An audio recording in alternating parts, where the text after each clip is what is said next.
Fight, and FIGHT once again.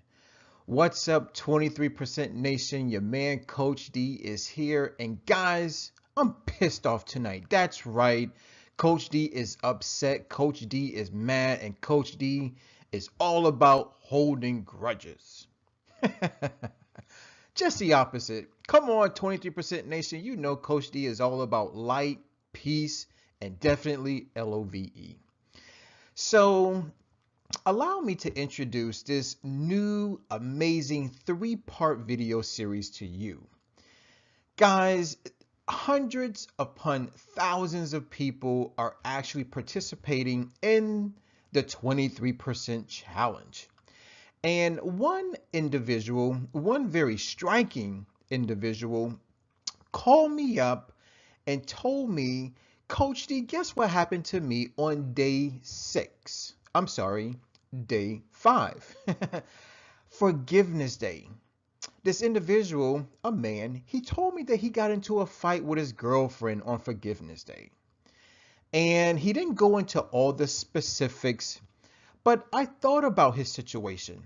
And I thought about how in the world can I make it a little easier? What type of advice can I offer to anyone who wants to participate in the 23% challenge, but they don't necessarily want to get into a fight? So guys, in this video series, I'm going to offer you 3 amazing tips that will allow you to have a successful and a very smooth Forgiveness Day. So guys, get ready because here we go. I got into a fight on Forgiveness Day, part 1. Okay, so here is something that we have to remember. Number 1, ladies and gentlemen, day 5 of the 23% challenge is entitled Forgiveness Day. And so we have to remember that Forgiveness Day has an ultimate purpose, which basically is to let go of anger, hostility, grudges, any type of contempt that you may have for someone. Ultimately, it's about us getting rid of these low frequency emotions, such as frustration, jealousy, and disgust that we may have for another individual, or perhaps disgust that we may have for ourselves. And guys, I want to let you know that once you allow yourself to remove those low frequency emotions, guess what that does to you? That's right. It opens a new door. It opens a new window. It allows your body to vibrate at a higher frequency.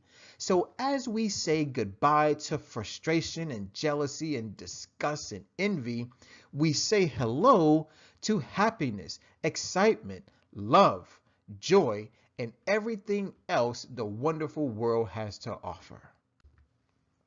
All right, so guys, let's jump into Coach D's first tip, which basically is to know your audience. Okay? Now, whether you are forgiving someone or asking for forgiveness, remember there are always 2 different approaches that you can take. Now, the first approach is the direct approach, which I always suggest, meaning you talk to the person face to face. That's right. Or if they can't meet you face to face, then a telephone call will suffice.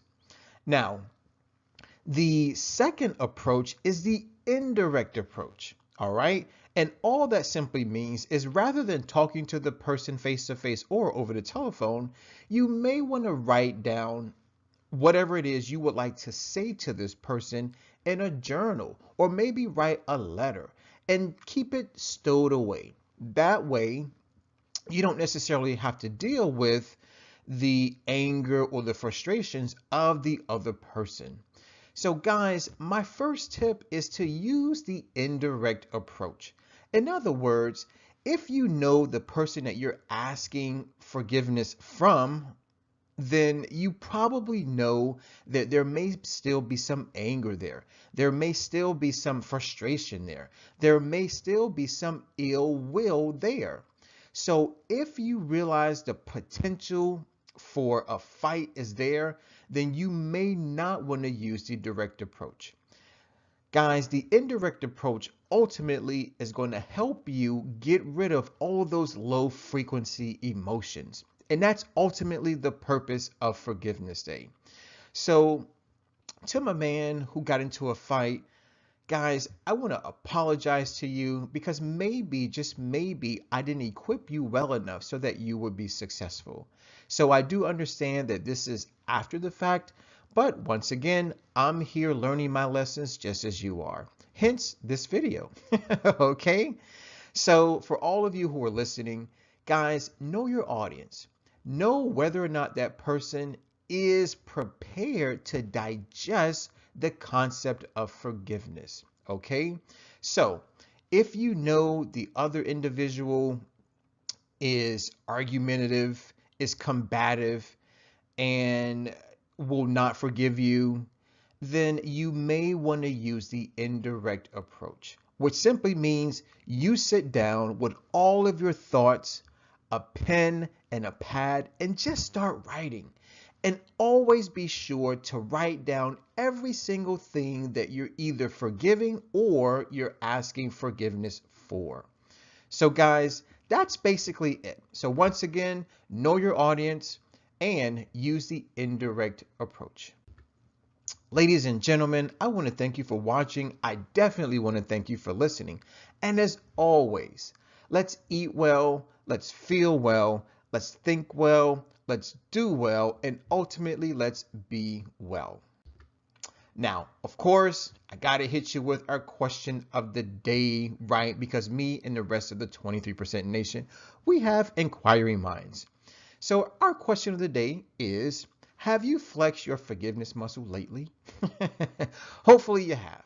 Guys, this is it. I'm Coach D. I'm out, and definitely stay tuned for part 2 and part 3.